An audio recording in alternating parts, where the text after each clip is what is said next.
Assalamualaikum warahmatullahi wabarakatuh. Hai teman-teman semua, kembali lagi di channel saya Nailur Rahmi.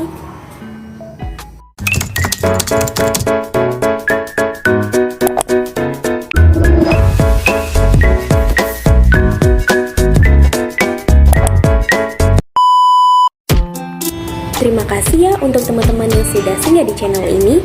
Jangan lupa klik tombol subscribe, like, dan komen video ini untuk terus mendukung channel saya. Nah, di video kali ini kita mau menelaah dan membandingkan puisi karya 3 sastrawan terkemuka, yakni Amir Hamzah, Chairil Anwar, dan Sutarji Khalzum Bahri, serta menganalisisnya dengan mengacu pada teori Herman J. Waluyo.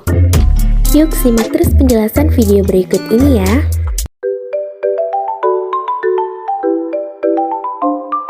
Nah, mungkin dari teman-teman ada yang masih bertanya-tanya nih, bagaimana sih teori yang dikemukakan oleh Herman J. Waluyo itu? Jadi, berdasarkan teori yang dikemukakan oleh Herman J. Waluyo, beliau berpendapat bahwa puisi karya Amir Hamzah memiliki kecenderungan memadupadankan antara unsur keindahan dan juga unsur manfaat. Kemudian, untuk puisi karya Chairil Anwar, cenderung mementingkan unsur manfaat atau pesan yang terkandung di dalamnya daripada unsur keindahannya. Sementara itu, untuk puisi karya Sutarji Khalzum Bahri, cenderung mementingkan unsur keindahan dari segi tipografinya dan mengesampingkan unsur manfaat pada puisi karangannya.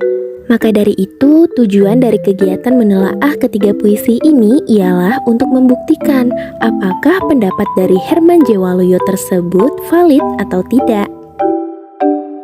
Nah teman-teman, di sini saya sudah memilih 3 puisi yang akan kita telaah, yang mana ketiga puisi ini memiliki kesamaan tema, yakni bertemakan tentang ketuhanan. Puisi pertama berjudul Insyaf, karya Amir Hamzah. Nah, tema dari puisi ini sendiri ialah mengisahkan tentang sang penulis yang sudah terlalu banyak melakukan kesalahan. Kemudian sang penulis ini pun ingin insyaf dan memohon ampun kepada Tuhannya. Lalu jika kita telaah dari segi keindahannya, terdapat beberapa rima maupun majas pada puisi ini. Di antaranya ada rima pada bait pertama di setiap akhir katanya, yaitu pada kata beri, sahuti, sendiri, dan jari. Kemudian di bait kedua juga terdapat rima akhir dan rima terus, yaitu pada kata terdaya, raya, cuaca, dan dada. Nah, di bait ketiga terdapat rima akhir dan rima silang, yaitu pada kata kelu, dewala, buntu, dan sempana.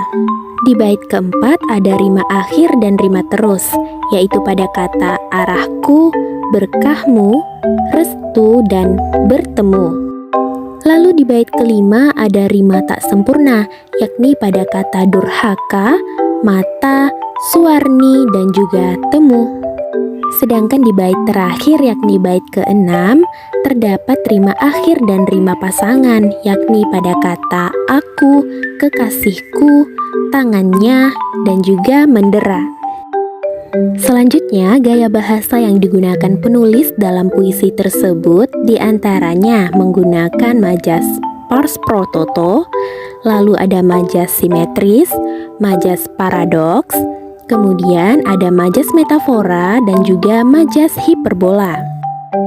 Nah, sedangkan dari segi manfaatnya nih, sang penulis menyelipkan pesan atau amanat bagi pembaca dari puisi tersebut, yang mana pesan yang dapat kita kutip dari puisi ini yaitu sebagai manusia kita tidak boleh terlalu banyak melakukan kesalahan, karena kesalahan itu sendiri akan membuat komunikasi kita dengan Tuhan akan terhambat, dan Tuhan pun tidak akan memberikan hidayahnya kepada kita. Oleh karena itu, insyaf atau bertobatlah selagi kita masih ada di dunia dan jangan mengulanginya lagi. Kemudian yang kedua ada puisi doa karya Chairil Anwar. Puisi ini bertemakan tentang hubungan seorang hamba dengan Tuhannya, di mana hamba tersebut ingin sekali kembali ke jalan yang benar yang diridhoi oleh Tuhannya. Nah, dari segi keindahannya, sang penulis menggunakan diksi yang menggambarkan perasaan yang ragu, bimbang, dan lemah. Pada puisi tersebut terdapat beberapa diksi seperti penuh seluruh, yang memang dua kata tersebut mempunyai makna yang sama. Namun penulis menuliskannya sedemikian rupa untuk menyatakan bahwa Tuhan ada dan berada di mana-mana. Lalu ada pula kata lilin. Nah, dari kondisi penulis yang sedang mengalami krisis iman ini, penulis memunculkan kata lilin, lalu menyandingkannya dengan kalimat kerlip lilin di kelam sunyi. Nah, pada kutipan tersebut, kata lilin berarti penerangan, dan dalam kehidupan kita biasa diartikan sebagai sebuah petunjuk atau hidayah. Kemudian dari segi manfaat, penulis secara tidak langsung menyampaikan pesan atau amanat kepada pembacanya, yakni sebagai seorang manusia memang tidak luput dari kesalahan. Namun walaupun begitu, kita tetap harus menyadari kesalahan kita dan segera bertaubat kepada Sang Pencipta. Untuk puisi yang ketiga berjudul Oh, karya Sutarji Kazum-Bahri. Puisi yang hanya berjudulkan satu huruf ini, yaitu huruf O, merupakan bagian dari kumpulan puisi O Amuk karya Sutarji Kazum-Bahri. Puisi ini bertemakan tentang kebimbangan seseorang yang sedang berduka dan resah karena mencari sosok Tuhan. Dari segi keindahannya, terdapat 5 aliterasi pada puisi ini, yaitu bunyi-bunyi awal pada tiap-tiap kata yang sebaris maupun pada baris-baris yang berlainan. Selain itu, penulis pun juga menggunakan citraan, di antaranya pencitraan gerak, pendengaran, perasa, dan penglihatan. Kemudian penulis pun menggunakan bahasa kiasan atau majas, yaitu repetisi, yang artinya pengulangan kata guna menekankan arti pada kata itu. Seperti tekanan pada kata duka yang diulang sampai 5 kali. Begitu juga penekanan pada kata resah, ragu, mau, sia-sia, was-was, duhai, dan oh.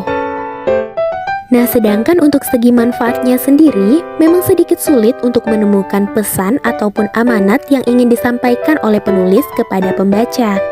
Tetapi di sini saya dapat mengutip sedikit amanat yang tersirat pada puisi O karya Sutarji Kazum-Bahri ini, yaitu sebagai seorang manusia seharusnya kita selalu berusaha dengan sebaik-baiknya dalam menjalani baik buruknya kehidupan di dunia, dan setelah itu serahkan segala sesuatunya kepada Tuhan Yang Maha Esa. Nah teman-teman, setelah menelaah ketiga puisi tadi, dapat kita tarik kesimpulan, yakni menurut pendapat Herman J. Waluyo terhadap 3 puisi karangan 3 tokoh terkemuka tersebut, yakni yang pertama, puisi karya Amir Hamzah terdiri dari unsur keindahan dan unsur manfaat. Yang kedua, puisi karya Chairil Anwar hanya terdiri dari unsur manfaat saja. Dan yang ketiga, puisi karya Sutarji Kazum-Bahri hanya terdiri dari unsur keindahan saja. Sedangkan menurut hasil telaah yang sudah kita lakukan sebelumnya tadi, terdapat sedikit perbedaan pendapat untuk puisi karangan Chairil Anwar dengan puisi Sutarji Kazum-Bahri. Nah, dapat disimpulkan bahwa yang pertama, puisi karya Chairil Anwar masih terdapat unsur keindahannya, namun tidak terlalu dominan. Pengarang lebih mementingkan dari segi manfaatnya. Lalu yang kedua, sebaliknya, puisi karya Sutarji Kazum-Bahri justru lebih mengutamakan unsur keindahannya, namun masih terdapat unsur manfaatnya, hanya saja sangat minim dan kurang dominan, sehingga tak sedikit para pembaca yang sulit sekali untuk memahami serta mencerna pesan atau manfaat yang hendak disampaikan dalam puisi karangannya. Sampai di sini dulu ya teman-teman. Mohon maaf apabila ada kesalahan kata dalam penyampaian saya tadi, dan semoga video ini bisa bermanfaat untuk kita semua ya. Terima kasih. Wassalamualaikum warahmatullahi wabarakatuh. Sampai jumpa di video selanjutnya.